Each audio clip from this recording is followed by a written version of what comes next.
पहले हम समझ लेते हैं कि फ्रीलांसिंग होता क्या है? तो जितने भी अनऑर्गेनाइज्ड सेक्टर में भारत की बात कर रहा हूँ, लोग काम कर रहे हैं, मोटा-मोटी करीब-करीब सभी लोग ज़्यादातर लोग फ्रीलांसिंग कर रहे हैं। जैसे किसी गाँव में मान लीजिए एक लड़का है या लड़की है, वो कोई कला सीखती है और उससे लेकर के अपना जीविकोपार्जन करती है, तो वो फ्रीलांसिंग है। जैसे मेरे गाँव में कुछ लेडीज़ ने शुरू किया है घर में सिलाई करना और वो आस-पास के नेबर के जो ज़रूरत है उसकी सिलाई वो कर देते हैं और उससे वो पैसा कमा करके अपना जीविकोपार्जन कर रहे हैं, तो वो एक फ्रीलांसिंग का एग्ज़ाम्पल है। कोई लड़का सीखा है बिजली का काम करना और जिसको बिजली के काम की ज़रूरत है, तो घर-घर जाता है, उनका बिजली का प्रॉब्लम सॉल्व करता है, वो भी फ्रीलांसिंग है। कोई मोबाइल रिपेयर करना सीखा है, कोई ट्यूशन पढ़ाता है, ये सब फ्रीलांसिंग में आता है। तो आप सोच सकते हैं कि भारत में ज़्यादातर एम्प्लॉयमेंट फ्रीलांसिंग ही दे रहा है। थोड़ा-सा इसमें अंतर है स्व-उद्योग और फ्रीलांसिंग में। मान लीजिए कोई पान की दुकान खोलता है या किराने की दुकान खोलता है, तो क्या वो फ्रीलांसिंग कहलाएगा? डिपेंड्स कि कैसे आप डिफाइन करना चाहते हैं। वो स्व-उद्योग कहलाता है क्योंकि उसमें कैपिटल और बहुत कुछ की ज़रूरत पड़ती है। फ्रीलांसिंग में जनरली कैपिटल की बहुत कम ज़रूरत पड़ती है। और जनरली फ्रीलांसिंग सर्विस सेक्टर में आता है। दुकान और उद्योग और फैक्ट्री लगाना फ्रीलांसिंग में नहीं माना जाता है। मैं आगे बढ़ूँ इससे पहले मैं आपसे कोई प्रश्न लेता हूँ कि फ्रीलांसिंग शब्द का मतलब समझे या नहीं?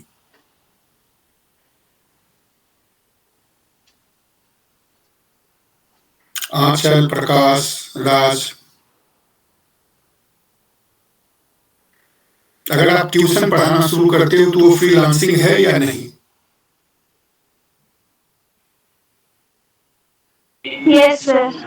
ओके, अगर आप एक ट्यूशन सेंटर खोलते हो जिसमें 4-5 कमरे हैं और 5-7 टीचर आपने हायर किया, कोई टीचर 2 घंटे पढ़ाता है, कोई टीचर दूसरे 2 घंटे पढ़ाता है, कोई साइंस पढ़ाता है, कोई आर्ट्स पढ़ाता है और कमरा 4-5-6 बड़े हैं, सभी में ब्लैक बोर्ड लगाया, आपने टीवी लगाया, कंप्यूटर लगाया, तो वो जो व्यक्ति उस बिज़नेस को शुरू किया, वो फ्रीलांसिंग कर रहा है या नहीं?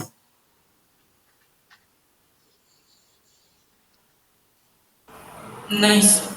हाँ, तो हमारे डेफिनेशन में वो फ्रीलांसिंग नहीं है, वो एक व्यवसाय है, वो एक बिज़नेस है। लेकिन जो टीचर 2 घंटे आकर के मान लो मैं अपना नौकरी करते साथ 2 घंटे आकर के मैथ्स पढ़ाता हूँ, तो मैं फ्रीलांसिंग कर रहा हूँ और जिसका वो बिज़नेस है, उसका वो बिज़नेस। तो दोनों में अंतर मोटा-मोटी इस तरह करके है कि एक में कैपिटल की ज़रूरत पड़ती है बिज़नेस में और बड़े ऑर्गेनाइज़ेशन का स्ट्रक्चर होता है और फ्रीलांसिंग में व्यक्ति अपना गुण को, अपने स्किल को दूसरे के सर्विस में यूज़ करता है और उससे जीविकोपार्जन करता है या पैसा कमाता है। आज के दिन में बज़वर्ड बहुत ज़्यादा है। पूरा मीडिया छाया हुआ है इस टॉपिक को लेकर के।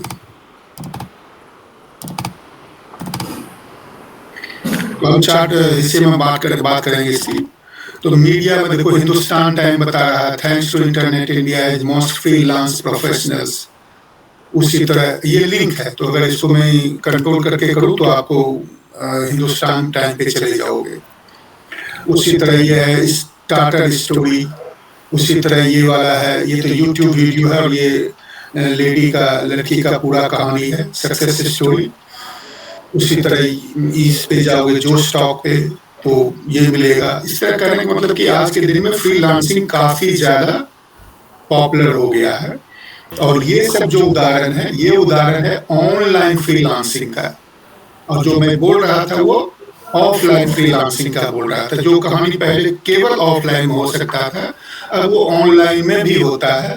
तो पहले अगर आप एक बिजली का काम सीख गए थे और फ्रीलांसिंग करना चाहते थे तो आपको मार्केटिंग का टेक्निक अलग था, वर्ड ऑफ माउथ ज़्यादा था, बाकी चीज़ें कम थी। अब वर्ड ऑफ माउथ के साथ साथ ऑनलाइन रिसोर्सेज हैं जिससे आप फ्रीलांसिंग कर सकते हो। तो अभी हम चलते हैं आगे। ये टॉपिक बहुत बड़ा है, इसलिए मैं नहीं चाहता हूं कि इसमें हर एक चीज मैं दिखाऊं आपको। तो ये पूरा पावर पॉइंट में 5-6 स्लाइड ही है, इसको मैं PDF बना करके अपने 2-4 ग्रुप में भेज दूंगा। जिसको भी चाहिए वो ईमेल कर सकता है मेरे को, मैं उसको अलग से भेज दूंगा अगर आप हमारे ग्रुप में नहीं हो तो। और ये सब लिंक आप देख सकते हो। शिव कुमार जी वो बज जैसे शब्द है ना, उसका मतलब मेरे ख्याल से समझ में कम से कम एक आदमी को तो नहीं आ रहा होगा इसमें। अच्छा, बज मतलब ले करके जो आप बोलते हो कि आजकल क्या किस बात की चर्चा हो रही है, कौन बात पॉपुलर है, वो बज हो गया, बज वर्ड। बज है मतलब ये पॉपुलर हो रहा है, बहुत लोग इसके बारे में बात कर रहे हैं, यही मतलब है बज का। तो ये मतलब देखो जो भी है, ये सभी 5 सोर्स मीडिया के हैं। यूट्यूब है, कोई वेबसाइट है, कोई मैगजीन है। तो इस तरह करके ये लोग बहुत ज्यादा इसके बारे में डिस्कशन हो रहा है, समाज इसके बारे में जान रहा है, दुनिया में ये फैल रहा है। ये इसका मतलब है बज़वर्ड का। तो आज के चीज को हम कवर करेंगे। दूसरा चीज है कि ऑनलाइन फ्रीलांसिंग क्या होता है। ये वाला जो मैंने पहले उदाहरण दिया वो था ऑफलाइन फ्रीलांसिंग का, और ये ऑनलाइन में अंतर क्या है। ऑनलाइन फ्रीलांसिंग में कि आप अपना मार्केटिंग ऑनलाइन कर सकते हो, आप ऑनलाइन जॉब खोज सकते हो, और कोई व्यक्ति कोई कंपनी ऑनलाइन प्लेटफॉर्म बनाएगा जिसपे आप अपने को रजिस्टर करके जॉब वहां से ढूंढ सकते हो। इसका अंतर क्या है? अंतर है कि आप जनरली ऑनलाइन वाला कहानी है कि आप घर से काम कर सकते हो, कोई जरूरी नहीं है लेकिन मोस्टली घर से काम कर सकते हो। आप फुल टाइम एम्प्लॉयमेंट नहीं है आपका, आप जितना काम मिलता है उतना काम करते हो, और कोई आपका बॉस नहीं है। जो कस्टमर है, जो पैसा देता है, उसको आपको सेटिस्फाई करना है। और जब तक ये कहानी चल रही है, आपका रेपुटेशन बढ़ रहा है, तो आपको काम मिलते रहेगा। हो सकता है आपको काम इतना अधिक मिल जाए कि आप 24 घंटा बिजी हो सकता है काम बिल्कुल नहीं मिले तो आप 7 दिन बैठे हुए हो। तो ये ऑफ एंड ऑन, ये रेगुलर जॉब की तरह नहीं कि हर एक महीने के अंत में या महीने के शुरू में पे आएगा, वैसी बात नहीं है। हो सकता है आप ज्यादा कमा सकते हो सकता है आप कम कमा सकते हो। आप अपना शेड्यूल, कुछ लोग अपना शेड्यूल कहते हैं मैं 4 घंटे काम करूंगा, 6 घंटे नहीं करूंगा, जो भी है। फ्रीलांसर को कंट्रैक्टर भी कहते हैं, और आपको फ्रीडम है कि आप मल्टीपल क्लाइंट के साथ एक साथ काम कर सकते हैं। मान लीजिए आप वीडियो बनाना जानते हैं, तो हो सकता है कि आप अखिलेश जी के लिए भी वीडियो बना रहे हैं और मेरे लिए भी बना रहे हैं। जब तक मैं सेटिस्फाई हूं, मेरे साथ जो आपका टर्म्स कंडीशन है उस तरह से मैं पे कर रहा हूं, और अखिल जी के साथ आपका जो टर्म्स कंडीशन है आप अखिल जी उसके लिए पे कर रहे हैं। आप कोई एक व्यक्ति के लिए, एक कंपनी के लिए काम नहीं कर रहे हो। तो ये हो गया अंतर एक जॉब में और फ्रीलांसिंग में। अगर मैं पॉज करता हूं, कोई क्वेश्चन हो तो।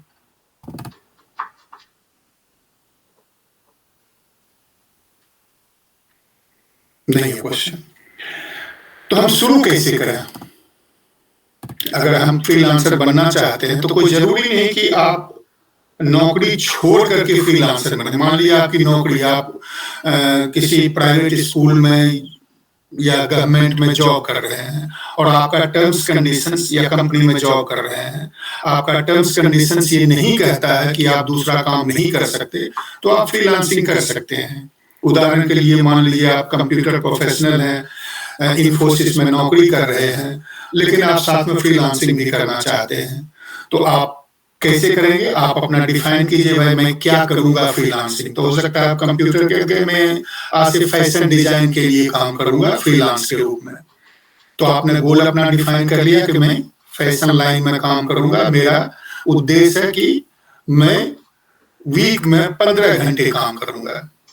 बाकी तो मैं इन्फोसिस के लिए नौकरी कर रहा हूं, तो वहां तो 40-50 घंटे हो ही रहे, 15 घंटे और काम करूंगा। ये आपने डिसाइड किया। आपने अपना निश एरिया खोजा। निश मतलब वो एरिया जिसमें आपको मन लगता हो और जिसमें आपकी एक्सपर्टीज है, उसको निश बोलते हैं। निश बोलते हैं, दोनों बोलते हैं। तो आपने अपना एरिया खोजा। कोई बंदा खोज सकता है वीडियो बनाना, कोई खोज सकता है फैशन बनाना, कोई खोज सकता है वेबसाइट बनाना, कोई खोज सकता है पढ़ाई करवाना, ट्रेनिंग देना, तो कुछ भी हो सकता है। तो जो भी आपकी इच्छा है वो आपने डिसाइड कर लिया। तो अभी उदाहरण में दे रहा था कि उसको फैशन डिजाइन करना है, इन्फोसिस में नौकरी के साथ फैशन डिजाइन करना है। तो शुरू में आपको काम नहीं आएगा, शुरू में जब आप करना चाहेंगे तो आपको बिल्कुल जॉब नहीं मिलेगा। तो आपको हतोत्साहित नहीं होना है, आपको स्टिक करना है। ये नहीं कि फैशन डिजाइन में 2 वीक काम नहीं आया, चलो यार इसको छोड़ो, अब वीडियो बनाना शुरू करते हैं। वीडियो में 2 वीक नहीं आया तो चलो कंटेंट लिखना शुरू करते हैं। अगली स्लाइड में आएगा क्या क्या इस सबका एरिया है। तो ऐसा नहीं करने का, आप अपना फिक्स कीजिए और उसी में रहिए। काफी टाइम दीजिए, 3 महीने 6 महीने टाइम दीजिए। उसके बाद भी नहीं मिले तो फिर चेंज कर सकते हैं, लेकिन कोशिश कीजिए कि आप उसमें स्टिक करें, तो आपका रेपुटेशन बढ़ेगा और सब कुछ होगा। आप जो भी काम करना चाहते हो उसके लिए टारगेट ऑडियंस खोजिए। अगर आप फैशन डिजाइन करना चाहते हैं तो आपका टारगेट क्या क्या हो सकता है। जो फैशन का बड़े बड़े कंपनियां हैं वो टारगेट हो सकते हैं, जो बना रहे हैं मार्केटिंग कर रहे हैं वो टारगेट हो सकते हैं, कुछ दुकानें टारगेट हो सकती है। तो आप उनको टारगेट को खोजिए और फिर उसके हिसाब से अपना एडवर्टीजमेंट कीजिए। आप अपना रेट खुद डिसाइड कीजिए कि आप कैसे रेट डिसाइड करेंगे फैशन डिजाइन में या किसी भी टॉपिक पे, कि आपका इनकम कैसे हो। आप पर प्रोजेक्ट रेट डिसाइड कर सकते हैं, प्रोजेक्ट के कम्प्लेक्सिटी को देखते हुए, वो काम की कम्प्लेक्सिटी को देखते हुए। दूसरा, आप अपने मन में सोच सकते हैं कि यार हर एक घंटे का मेरे को इतना रुपया कमाना है और इस प्रोजेक्ट में इतना घंटा लगेगा, इसलिए इतना मेरे को इस प्रोजेक्ट का कॉस्ट होगा। या कोई कहेगा कि मैं आपको 20 घंटे के लिए काम दूंगा, आप बताइए, तो आप कहते हैं मेरा पर आवर रेट ये है, आप जो भी काम दें वो मैं करने की कोशिश करूंगा। अगर आप काम नहीं देंगे तो भी मैं 1 घंटे का चार्ज करूंगा आपको। तो अलग अलग ढंग से रेट, लेकिन वो आप डिसाइड करेंगे। इंडस्ट्री को देखते हुए, उस सेक्टर को देखते हुए आप अपना रेट डिसाइड करें। मान लीजिए आप रेसिपी यूट्यूब वीडियो बनाना चाहते हैं किसी के लिए, किसी काम के लिए। मान लीजिए बानप्रस्थ के लिए यूट्यूब वीडियो बनाना है और किसी को मैं हायर करता हूं, तो आपको देखना पड़ेगा बानप्रस्थ कितना पे कर सकता है, बानप्रस्थ को किस तरह का वीडियो चाहिए, वो मैं बनाना चाहता हूं या नहीं चाहता हूं। तो इस तरह करके आपको खुद ही डिसाइड करना पड़ेगा। टॉपिक, रेट, ये सब आपकी जिम्मेदारी है। नौकरी में है कि कोई और बंदा ये सब आपके लिए डिसाइड कर दिया है, लेकिन फ्रीलांसिंग में सब कुछ आप ही को करना है। उसके बाद जब आपने ये सब डिसाइड कर लिया तो जनरली आप एक वेबसाइट बनाएं। अगर वेबसाइट नहीं बनाते हैं तो आज के दिन में उसकी कोई खास जरूरत नहीं है, तो आप सोशल मीडिया पे अपना प्रेजेंस पूरा एक्टिव करें। मान लीजिए फेसबुक एक पेज बना लिए, यूट्यूब का एक चैनल बना लिए, इंस्टाग्राम का चैनल बना लिए, ट्विच का चैनल बना लिए, ट्विटर अकाउंट खोल लिए, लिंक्डइन पे कर लिए। तो ये हो गया आपका प्रेजेंस, जिसको हम बोल सकते हैं मोटा मोटी कि ये आपका पोर्टफोलियो हो गया। इसी को बोलते हैं सेल्फ ब्रांडिंग। आप अपना ब्रांड क्रिएट कर रहे हैं। उसके बाद आपको सबसे पहला क्लाइंट खोजना सबसे मुश्किल काम है, और इसके लिए आपको देखना पड़ेगा, मैं कहीं लिखा था है या नहीं, एक से मैं चेक करता हूं।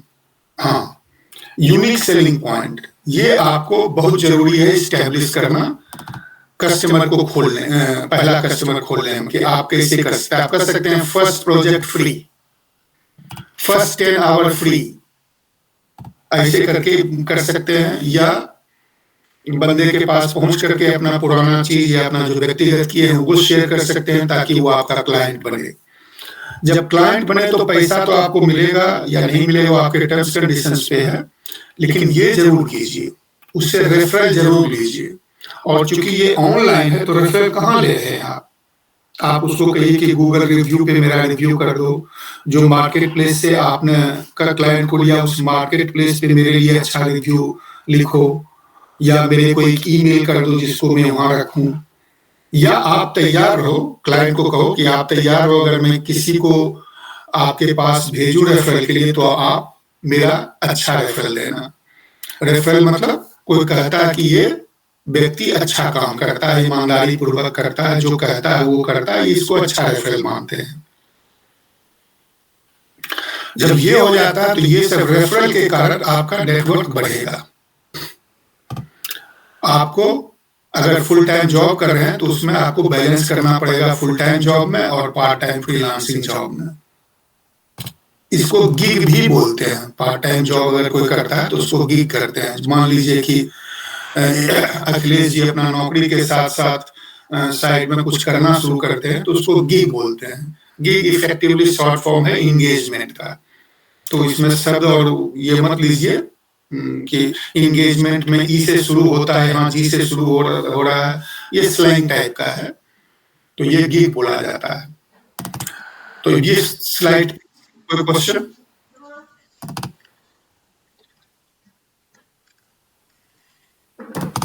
Deepika ji welcome. Good evening sir. Good morning, good evening.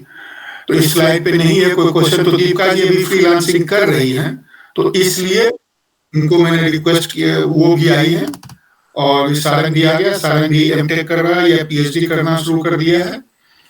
तो ये है आपका फ्रीलांसिंग का कि होता क्या है और कैसे शुरू करना है।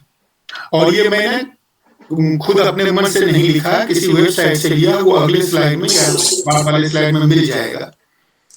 और जैसा मैं पहले भी बोला, कुछ लोग नए आए हैं तो मैं फिर बोल देता हूँ कि इसका पीडीएफ बनाकर मैं आपको भेज दूंगा, तो आपको सभी लिंक काम करते हुए मिलेंगे। हाँ राज। सर जैसा कि आपने बताया कि कैसे स्टार्ट, एक आदमी एक बार में। राज बोलो। जैसा कि आपने बताया कि कैसे स्टार्ट करना है और गिग्स के बारे में आपने बताया कि मतलब उसमें हम अपना डेमो दे सकते हैं कि हम क्या काम करते हैं या कैसा जो भी हम कर रहे हैं। लेकिन सर मेरा जो क्वेश्चन है कि एक अच्छा गिग कैसे बनाया जाए, और जितने भी सोशल मीडिया से ऐप बहुत ज़्यादा हो चुके हैं तो उन सोशल मीडिया ऐप पे अपना प्रेजेंस कैसे मेंटेन किया जाए। जैसे कि कभी होता है कि हम ट्विटर या इंस्टाग्राम ज़्यादा चेक कर लेते हैं, लेकिन वही फिर फेसबुक और यूट्यूब रह जाता है, या थ्रेड्स, ऐसे बहुत सारे सोशल मीडिया ऐप्स हैं, तो उस पर प्रेजेंस मेंटेन कैसे किया जाए। अब इसके बारे में तो मैं दीपिका से बाद में पूछूंगा, पहले मैं अपना ओपिनियन, अपना रिकमेंडेशन बता देता हूँ। इसमें हाउ टू स्टार्ट में सबसे इम्पोर्टेंट लाइन ये है, इसलिए इसको मैंने बोल्ड कर दिया है। और गिग शब्द का मतलब आप गलत समझे आज, तो मैं फिर से बताऊंगा। सबसे पहला काम है कि आप किस एरिया में काम करना चाहते हैं, और वो चुनने के लिए दो ही क्राइटेरिया है कि आपकी क्या क्षमता या स्किल है या एटीट्यूड है, और पोटेंशियल कस्टमर को क्या चाहिए। आज के दिन में अगर आप मान लीजिए कि आपकी इच्छा है कि मैं एक ब्लॉगिंग वेबसाइट बनाऊं जिसमें स्पेस के बारे में लिखूं, तो वो अगर लिखने की आपकी इच्छा है तो आपको स्पेस के बारे में इंटरेस्ट होना चाहिए और रिसोर्सेज होने चाहिए और ज्ञान होना चाहिए, और उसमें कितना टाइम देंगे ये सब आपको डिसाइड करना पड़ेगा। अब दूसरा, क्या वो लिखेंगे तो उसको पढ़ने वाले आपके हिसाब से हैं। अगर आपको आपके ब्लॉग को पढ़ेंगे कोई, तभी तो जो गूगल या कोई भी वेबसाइट है वो आपको हायर करेगा या कुछ पैसा देगा। नहीं तो ऐसे लिखे जा रहे हैं, आप लिखे जा रहे हैं, वो व्हाट्सएप वाला कहानी है, फॉरवर्ड करते जाइए मैसेज, उससे पैसा नहीं आने वाला। तो ले दे करके आप कैसे चुनते हैं अपना निश एरिया, ये निर्भर करता है आपके ऊपर। फिर से मैं बोल रहा हूं, आपका व्यक्तिगत एप्टीट्यूड क्या है, आपका स्किल क्या है, आपकी कैपेसिटी क्या है, वो सब चुनने के लिए जरूरी है। प्लस आपका पोटेंशियल कस्टमर क्या है, उससे कितना पैसा आएगा या नहीं आएगा, ये आपको निर्णय लेना है। ये कर लिए, उसके बाद ये सब कहानी है। दूसरा क्वेश्चन, ये पहले मैं इसको क्लियर करता हूँ। गिग का मतलब पोर्टफोलियो नहीं होता है। जो आपने बोला कि सोशल मीडिया पे प्रेजेंस करेंगे और कैसे करें, वो गिग का मतलब काम है। मोटा मोटी आपको कौन सा काम मिला। जैसे कि अगर आप एक ट्यूशन पढ़ाना चाहते हैं तो पहला स्टूडेंट जो आपसे ट्यूशन पढ़ने आया वो एक गिग हुआ। आपको फिर किसी और जगह पर के 4 बजे से 5 के शाम के 4 बजे से 5 बजे तक पढ़ाने जाना है, वो दूसरा गिग हुआ, वो एक काम हुआ, का मोटा-मोटी एंगेजमेंट काम है। उसके बाद आपका जो मेन प्रश्न है कि सोशल मीडिया पे सब जगह मैं अपना प्रेजेंस मेंटेन कैसे करूं? ऑब्वियसली आप नहीं कर सकते, खास करके अगर आपका फुल टाइम जॉब है और आप पूरे सभी सोशल मीडिया पे अपना प्रेजेंस हमेशा 24 घंटा डालना चाहते हैं तो वो संभव नहीं है। तो वही फुल टाइम जॉब हो जाएगा, फुल टाइम क्या वो 24 घंटे से ज्यादा काम हो जाता है। तो इसका क्लियर कट मतलब है कि आप कुछ ऐसा तरकीब लगाएं कि जो आपका पोटेंशियल क्लाइंट है वो जिस पे ज्यादा जाता है वहां का प्रेजेंस आप प्रायोरिटी दें, बाकी को इग्नोर करें, क्योंकि सब नहीं कर सकते हैं। आप देखेंगे अभी आएंगे 2-3 लोग, उनको बुलाया हूं तो वो बताएंगे वो कैसे करते हैं। सब कुछ आप नहीं कर सकते। तो आप चाहते हैं यूट्यूब भी एक्टिव रहे, फेसबुक भी, इंस्टाग्राम भी, ट्विच भी, ट्विटर भी, लिंक्डइन भी, एक व्यक्ति के लिए ये संभव नहीं है। इसमें थोड़ा थोड़ा आप रूटीन बना सकते हैं कि भाई आधा घंटा मैं वीक में लिंक्डइन पे दूंगा, या 15 मिनट लिंक्ड पे दूंगा, 15 मिनट ट्विटर पे दूंगा। फिर मेरा मेन कस्टमर फेसबुक से आता है तो मैं फेसबुक पे फोकस करूंगा, बाकी सेकेंडरी है।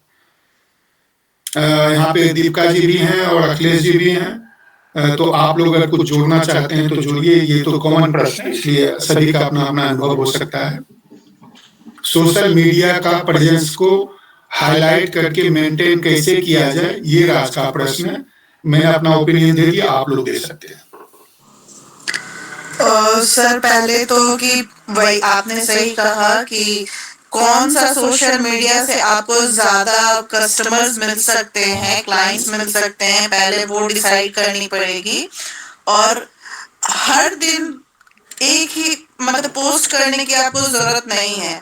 आप एक दिन पूरा पोस्ट क्रिएट कर लीजिए और उसको वीक में 3 डेज पोस्ट करते रहिए, तो that is more than enough. क्योंकि आप freelancing as a side job यहाँ पे भी कर रहे हैं, आप फुल टाइम जॉब भी कर रहे हैं, तो आप फुल टाइम फ्रीलांसर्स की तरह हर दिन पोस्ट नहीं क्रिएट कर सकते, पोस्ट नहीं कर सकते, तो उसको बैलेंस आउट करना पड़ेगा। और जो पोस्ट मैं इंस्टाग्राम पे कर रही हूँ फॉर एग्जाम्पल, सेम पोस्ट मैं फेसबुक पे भी कर the same day, same post मैं दूसरे सोशल साइट्स पे भी कर दी। तो उससे आपको हर सोशल मीडिया के लिए अलग अलग पोस्ट बनाने की जरूरत नहीं है। और आजकल तो रील्स, शॉर्ट रील्स का काफी फैशन है, वो ज्यादा लोग व्यू करते हैं।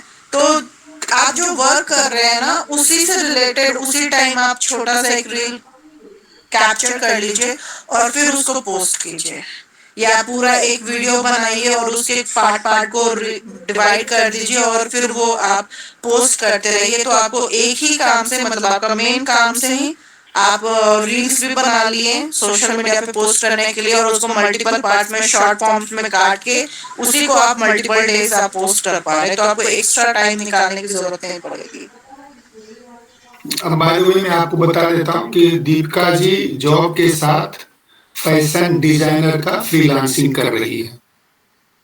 तो ये जो बता रही है वो पर्सनल एक्सपीरियंस के साथ सपोर्टेड है, केवल थ्योरी बात नहीं है। मैं जो बोल रहा हूँ वो मोटा मोटी थ्योरी है। सर फैशन डिजाइनर, हाँ बोलिए। मैं बोल रही थी कि फैशन डिजाइनिंग का नहीं कर रही हूँ, इलस्ट्रेशंस का कर रही हूँ। अच्छा लीजिए, मेरे को तो उतना डिस्टिंक्शन भी पता नहीं, बट एनीवे मैं सेशन के अंत में आपको पूछूंगा, रिक्वेस्ट करूंगा कि आप बताइए दोनों में अंतर क्या है और काम कैसे मिलता है नहीं मिलता, आप अपना अनुभव शेयर करेंगे। ये प्रेजेंटेशन जल्दी ही खत्म हो जाएगा। दूसरा चीज जो मैं ऐड करना चाहता हूँ उसमें, जो दीपिका जी बताए कि आप अपना ओरिजिनल पोस्ट तो कर ही रही हैं या कर ही रहे हैं, साथ में वैसे काम जब दूसरे लोग पोस्ट करते हैं तो उस पर कंस्ट्रक्टिव कमेंट करने से भी आपका प्रेजेंस महसूस होता है। अभी सारंग यहाँ पे है, तो सारंग का प्रोफेशनल काम है, वो फेसबुक पे नहीं चलेगा, वो लिंक्डइन और कुछ हद तक ट्विटर पे चलेगा, क्योंकि उसका मेन काम टेक्निकल और प्रोफेशनल है। तो सारंग अपना आर्टिकल तो आप लिखते रहो, साथ में सिमिलर आर्टिकल, उसी आर्टिकल उसा ही ग्रुप जो हो, इंडस्ट्री ग्रुप या उस टेक्नोलॉजी का ग्रुप अगर हो, तो उस पे आप अपना कमेंट और सजेशन दिया करो। तो उससे लोग, अगर सही सजेशन और सही कमेंट है तो लोग आपके बारे में जानेंगे। साथ में अपना प्रोफाइल अपडेट करते रहने का। और किसी को कुछ ऐड करना है ये इस प्रश्न के ऊपर, क्योंकि मोस्ट इम्पोर्टेंट प्रश्न है ये।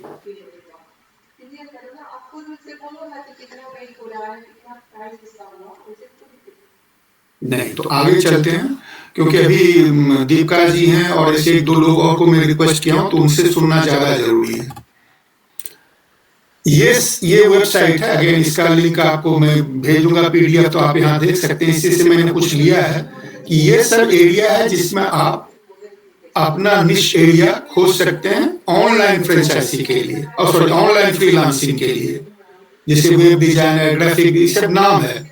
अब इसमें अगर किसी को किसी स्पेसिफिक चीज पे डिस्कस करना है तो हम डिस्कस करते हैं, अदरवाइज इसके बारे में आप यहाँ पढ़ सकते हैं। इसका मतलब क्या, वेब डिजाइनर का मतलब क्या है, graphic designer, Illustrator, fashion designer कहीं लिखा होगा, नहीं लिखा तो वो भी है, तो सब कुछ नहीं लिख सकते हैं। जैसे पेट सीटर है, ये ऑनलाइन केवल मार्केटिंग कर सकते हैं। हाउस सीटर है, ऑनलाइन मार्केटिंग कर सकते हैं, जॉब खोज सकते हैं। करने के लिए तो आपको फिजिकली वहां जाना पड़ेगा। ये समझते हो पेट सीटर का क्या मतलब है? इंडिया में बहुत कम जरूरत पड़ती है, शहरों में पड़ती होगी, गांव में इसकी कोई जरूरत नहीं है।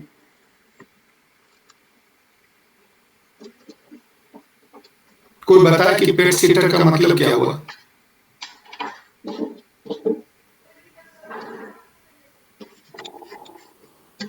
अच्छा, क्या कल्पना करती हो पेट सीटर के बारे में, ये सब सुनती हो तो?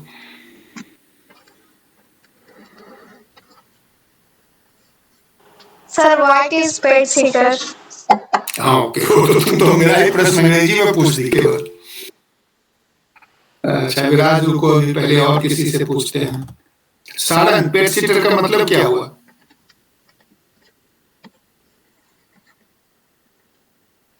ओके, पेट का मतलब क्या होता है? हाँ चल। सर, पालतू। हाँ? पालतू।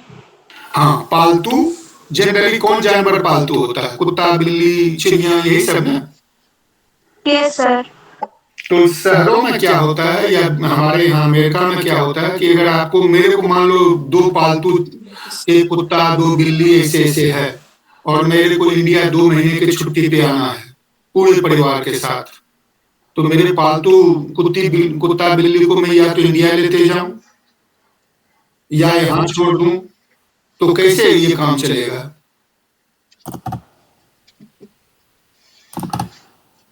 तो जब अगर यहाँ छोड़ूंगा तो मेरे को किसी को बुलाना पड़ेगा जो मेरे घर पे आएगा और मेरे पेट की देखभाल करेगा।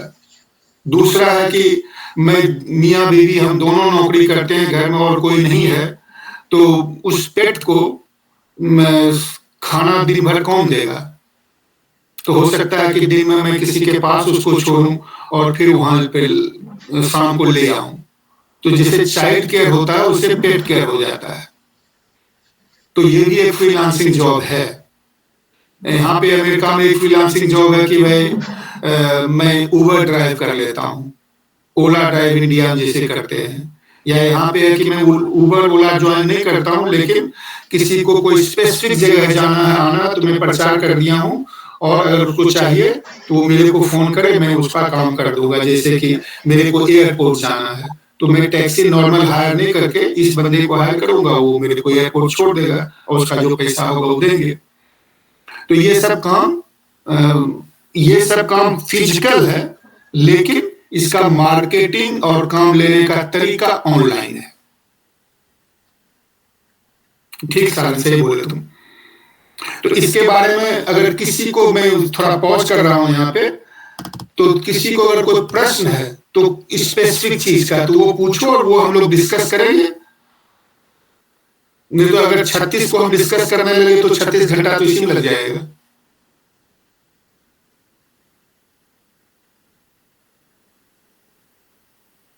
ये सारंग बोल रहा कि एक प्लेटफॉर्म है ब्ला ब्ला कार करके, तो वो भी प्लेटफॉर्म आता है। तो ये आपको ये सब एरिया है जिसमें आप एक्सपर्टीज गेन करके फ्रीलांसिंग कर सकते हैं। जैसे टैक्स फाइलर है, अगर आप फ्रीलांसिंग टैक्स फाइलर के रूप में करना चाहते हो तो उस देश का, उस जगह का नियम कानून आपको पूरा आना चाहिए, और टैक्स कैसे सेव करेंगे उसका गाइडेंस देने का काम ये सब आप कर सकते हैं। लेकिन उसके लिए आपको एक्सपर्टीज होना पड़ेगा, रखना, गेन करना पड़ेगा। फोटोग्राफर, लगता है आज के दिन में हर एक फोन में फोटोग्राफी है, तो इसका कोई जरूरत नहीं है। जितने अच्छे birthday event, marriage anniversary, marriage, ये सब में फोटोग्राफर की बहुत जरूरत पड़ती है, और लोग फोटोग्राफर को हायर कर सकते हैं, और काफी उसमें कॉस्टली होता है, तो वो भी फ्रीलांसिंग हो सकता है। कहने का मतलब है कि ये सब तो लिस्टेड है, लेकिन आपको खुद इमेजिनेटिव होना पड़ेगा कि आप क्या करना चाहते हैं। ये आपके ऊपर ज्यादा है। बृहस्पति की ये वेबसाइट उस आइडिया जनरेट करने की शुरुआत है, तो आपको इमेजिनेटिव होना पड़ेगा, आपको सोचना पड़ेगा, और जो भी आपने चुना उसमें आपको मास्टरी गेन करना पड़ेगा, या तो उस टूल पे या उस डोमेन का मतलब उस कार्य क्षेत्र में। मान लीजिए जैसे उदाहरण दिया मैंने टैक्स फाइलिंग का, तो टैक्स का सब नियम आपको आना चाहिए, तभी आप उसको, टैक्स के क्षेत्र को हम डोमेन बोल रहे हैं यहाँ पे। अकाउंटेंट है तो अकाउंटिंग एक डोमेन है। या आप किसी टूल का मालिक है, टूल मतलब कंप्यूटर का, सॉफ्टवेयर का कोई टूल है, वो आप अच्छी तरह यूज करना जानते हैं। जैसे कि फेसबुक पे अच्छी तरह प्रोफाइल कैसे बनाएं, लिंक्डइन पे अच्छी तरह प्रोफाइल कैसे बनाएं ताकि अट्रैक्टिव हो, इसके लिए बहुत सारा यूट्यूब वीडियो है। उसी तरह अलग अलग टूल का वीडियो है, उसमें आपको मास्टरी गेन करना पड़ेगा, पूरा जानना पड़ेगा। और सबसे इंपॉर्टेंट है शुरुआत में खास करके आपका यूनिक सेलिंग पॉइंट क्या है, यूएसपी बोलते हैं। तो कुछ लोगों का यूनिक सेलिंग पॉइंट में किस चीज से आपके कस्टमर अट्रैक्ट होंगे, कुछ लोग उसको प्राइस पे नेगोशिएट करते हैं, कुछ क्वालिटी, कुछ परफॉर्मेंस, कुछ सिंसियरिटी, कुछ ईमानदारी, कुछ सिक्योरिटी, कुछ सेफ्टी, सब चीज का डिपेंडिंग ऑन आप किस एरिया की बात कर रहे हैं, और उस एरिया में आपका कंपटीशन कैसा, आप कैसे अपने को उस अपने कंपटीशन से डिस्टिंग्विश करना चाहते हैं। अगेन ये सब एक व्यक्ति खुद ही डिसाइड करता है, इसके लिए कोई कॉर्पोरेट से गाइडलाइंस नहीं आएगा। तो जैसा शुरू में बोला कि फ्रीलांसिंग में सब आपकी जिम्मेदारी है, कोई कॉर्पोरेट हेडक्वार्टर नहीं है। आप जानिए कि कैसे आप कर सकते हैं। अगेन इस पे मैं पॉज करता हूं, किसी को कोई प्रश्न है तो हम लोग डिस्कस कर सकते हैं।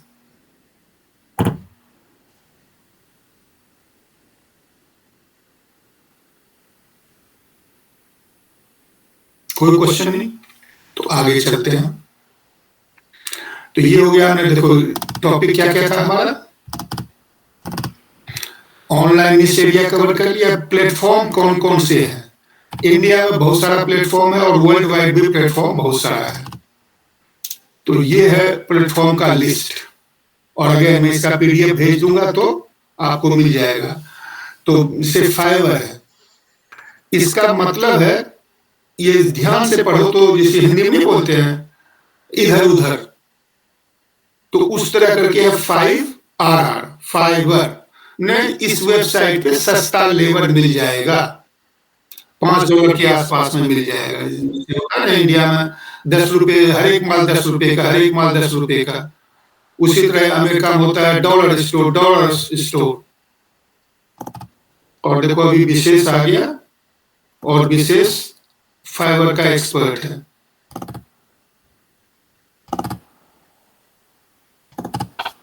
विशेष, are you there now? Have you joined?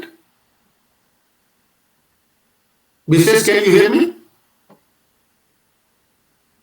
नहीं, जब वो सुनेगा तो उससे बात करेंगे। विशेष अभी वृंदावन में घूम रहा है, इसलिए वो फोन से ज्वाइन किया है। तो फाइवर का मतलब है कि एक वेबसाइट पे जाके देख लेते हैं, बाकी तो सब वेबसाइट पे नहीं जा सकते।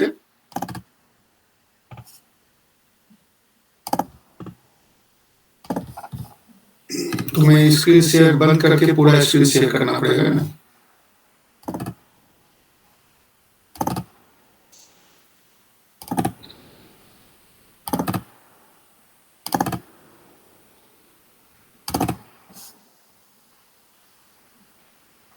तो ये है फाइवर का। This is, if you can hear me, then you can speak because you are expert here. तो किसी भी वेबसाइट पे जितना भी लिस्ट में है दिया हुआ, सभी पे आपको रजिस्टर करना पड़ेगा, आपको अपना चीज देना पड़ेगा। और फाइवर में मान लो आपको बिजली का काम खोजना है, तो इलेक्ट्रीशियन। अब ये यूएस को टारगेट करता है, इसलिए यूएस वाला ज्यादा रहेगा और बाहर वाला कम रहेगा, लेकिन ऐसा चीज इंडिया वाला भी होता है।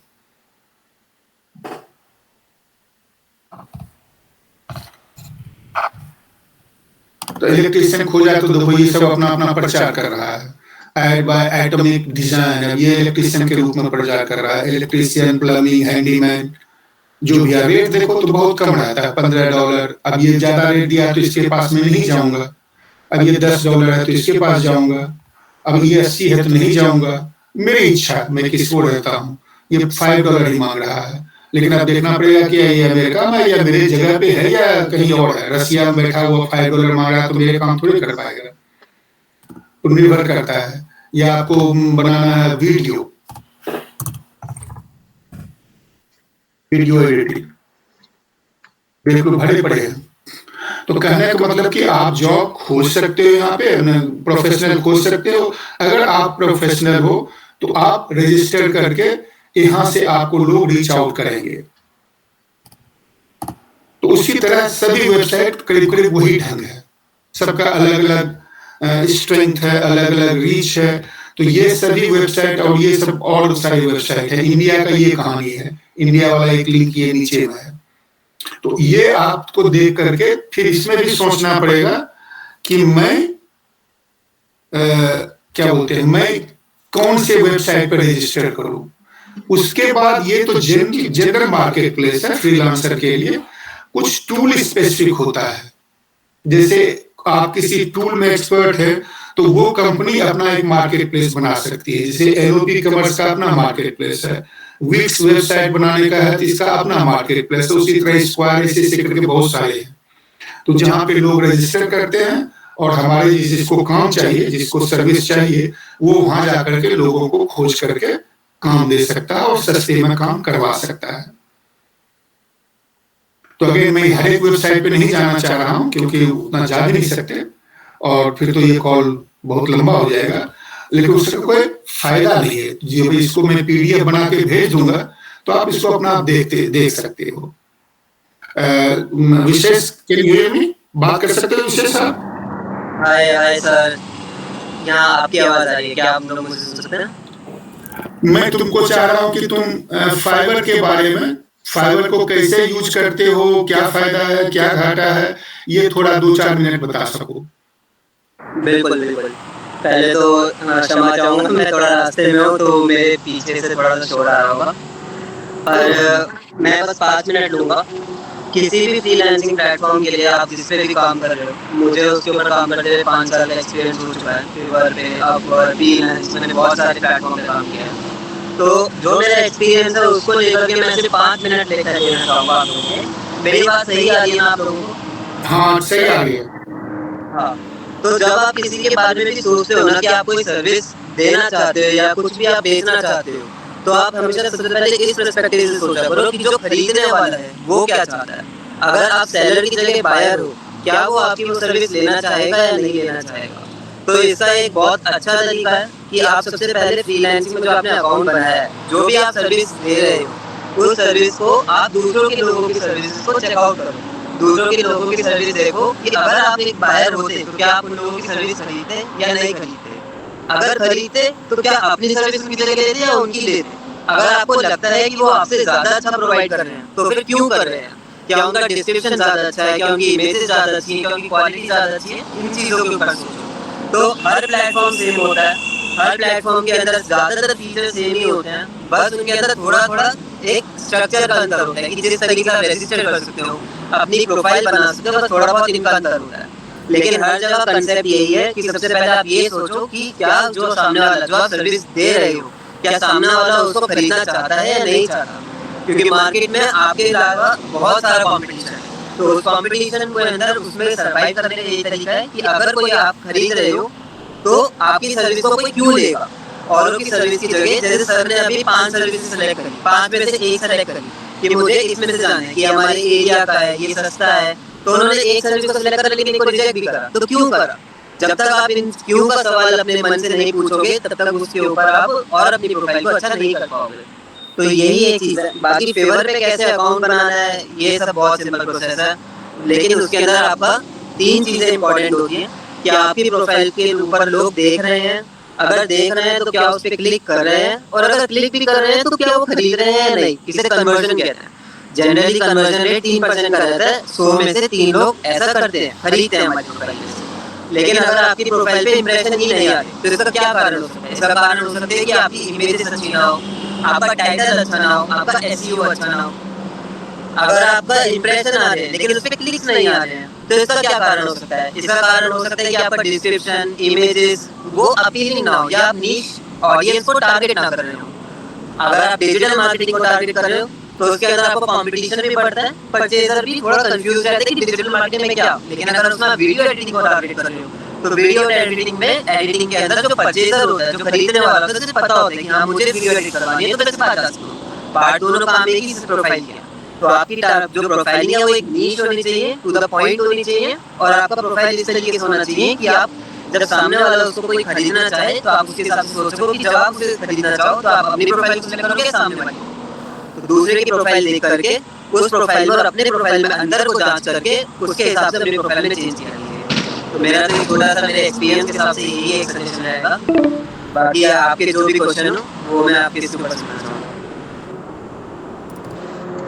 ये बहुत अच्छा विशेष लोगों को पूछते हैं कोई क्वेश्चन है या नहीं। दीपिका जी आप अपना शेयर कर सकती हैं अनुभव, और पहले तो आप जॉब के बारे में, इलस्ट्रेटर जॉब क्या होता है और फिर कैसे आप अपने को सोशल मीडिया वगैरह के थ्रू, ऑनलाइन प्लेटफॉर्म के थ्रू मार्केटिंग करती हैं। सर इलस्ट्रेशन ड्राइंग है, आप कैरेक्टर्स ड्रॉ करते हैं स्पेसिफिक लोगों के रिक्वायरमेंट के हिसाब से, जैसे उनके फोटो का इलस्ट्रेशन आप हुबहू कार्टून जैसा बना दिए।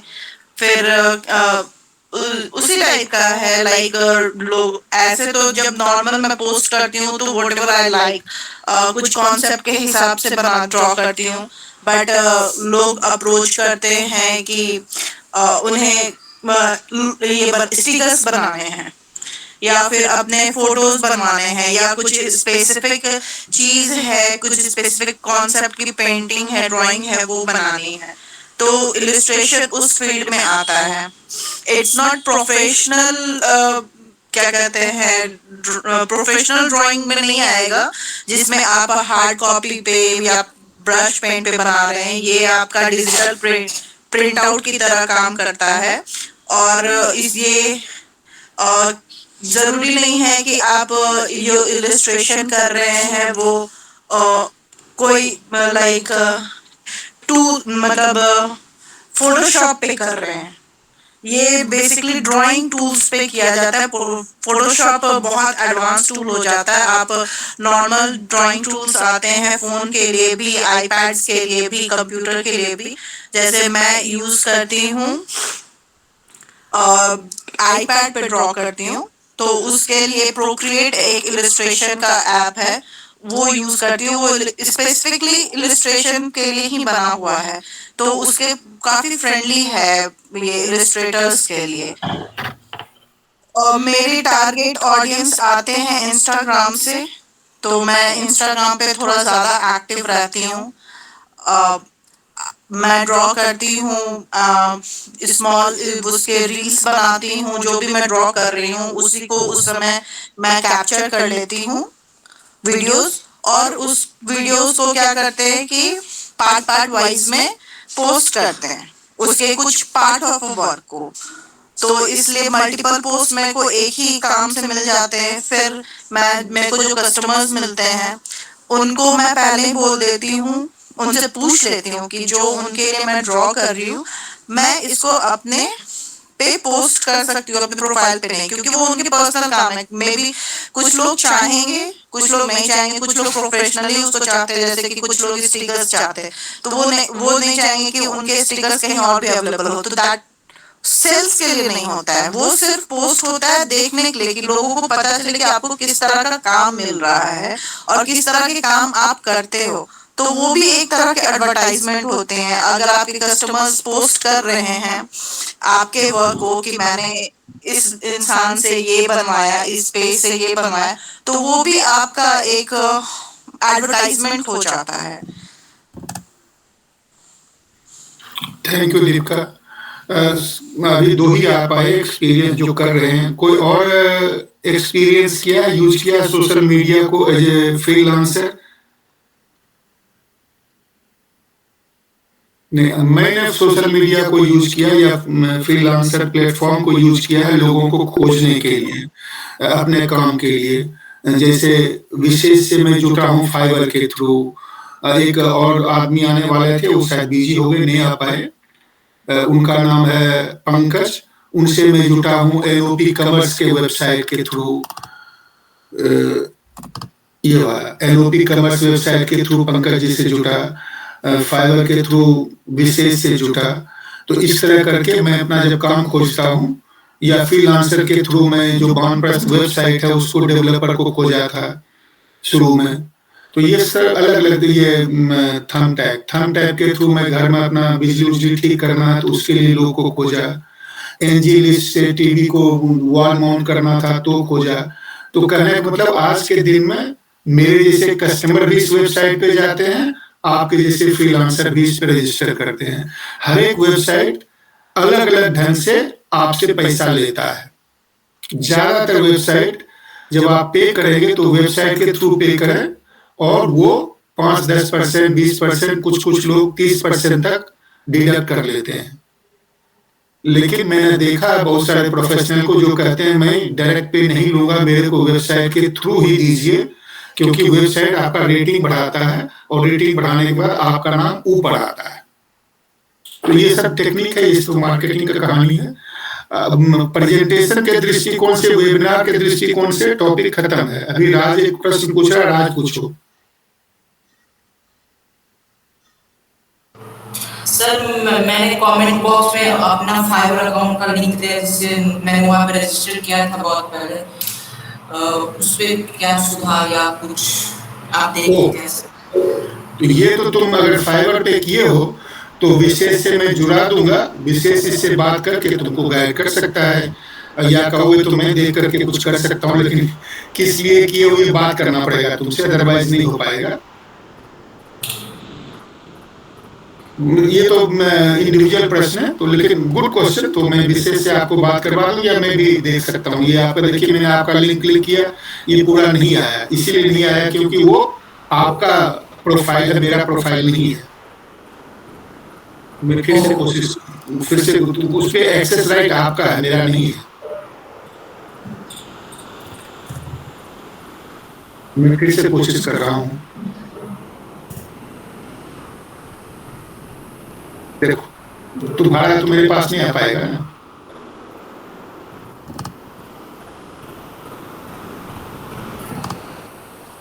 Anyway, अभी ये फोरम ओपन है, 5-10 मिनट टाइम बचे हुए हैं, जिसको जो प्रश्न पूछना हो पूछो। मैं तुम्हें पीडीएफ बना करके बानप्रस्थ टीम में भेज दूंगा, और इसके अलावा जो टीम में नहीं है उनको अगर चाहिए तो आप बानप्रस्थ जो ईमेल है इनवाइट में उस पे करो तो मैं आपको भेज दूंगा।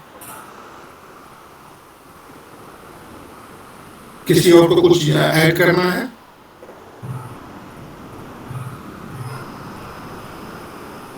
नहीं, तो कॉल क्लोज किया जाए। बोलो answer. Yes sir. Sir ma'am से मेरा एक क्वेश्चन था। पूछो।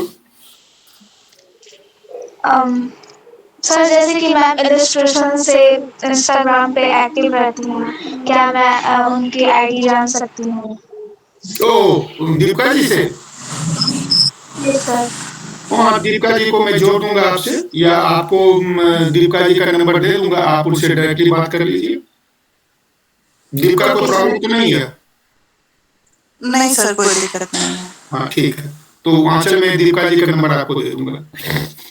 Okay sir. और किसी को कुछ?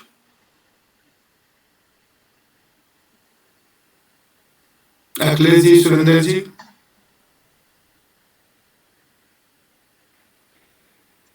नहीं तो कॉल बंद किया जाता है। अगले वीक का जो वेबिनार का सब्जेक्ट है वो बहुत इंपॉर्टेंट सब्जेक्ट है। वो है, टॉपिक है गवर्नमेंट का प्रोग्राम स्मॉल स्केल बिजनेस के लिए, और बिहार के जो इस एरिया को देखने वाले हैं गवर्नमेंट ऑफिसर, वो इसको लेंगे। तो इसका आप ज्यादा से ज्यादा लोगों को बताइए और उनसे आप फ्री होकर के सब क्वेश्चन पूछ सकते हैं कि कितना लोन का अमाउंट होगा, क्या क्राइटेरिया होगा, क्या इंटरेस्ट रेट होगा, ये सब सवाल जो भी है। आप सवाल पहले भेज देंगे मेरे को तो मैं वो सवाल उनके तक पहले ही पहुंचा दूंगा ताकि वो प्रेजेंटेशन में उसको कवर कर लें। लेकिन ऐसे प्रेजेंटेशन जब होंगे तो आपका उद्देश्य ये नहीं होना चाहिए कि सर घूस बहुत लेता है और करप्शन बहुत है, क्योंकि इसको वो सॉल्व नहीं कर पाएंगे। इसलिए वो टॉपिक आप हल्का फुल्का बोल सकते हैं थोड़ा मोड़ा, लेकिन उस पर ज्यादा इंसिस्ट करेंगे तो वो एम्बेरस हो जाएंगे, क्योंकि उनके पास समाधान नहीं है। और जिसका समाधान है उसको पूछने की क्या जरूरत है? वो समाज की बुराई है, कुरीति है, और उसके लिए एक व्यक्ति उसको रिजॉल्व नहीं कर पा सकता, अनलेस कि वो चीफ मिनिस्टर ही चाहे तो शायद कुछ कर सकता है, लेकिन ऐसे अधिकारी नहीं कर पाएंगे। तो अगले सप्ताह मिलेंगे, अभी कॉल बंद करते हैं।